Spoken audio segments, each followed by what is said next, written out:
ఇప్పటికే ఊపిరితిత్తుల శ్వాసకోశ సంబంధిత వ్యాధులతో హాస్పిటల్స్ కిక్కిరిసిపోతున్నాయి.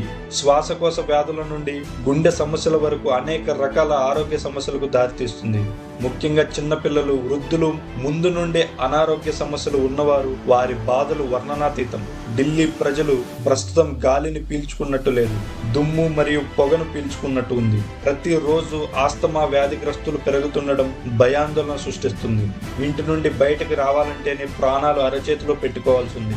ఎందుకంటే వారు సంపాదించింది వాళ్ళ మెడికల్ బిల్స్ కూడా సరిపోదు. బ్రతుకు తెరువు కోసం ఎంతో మంది ఢిల్లీకి బయలుదేరతారు.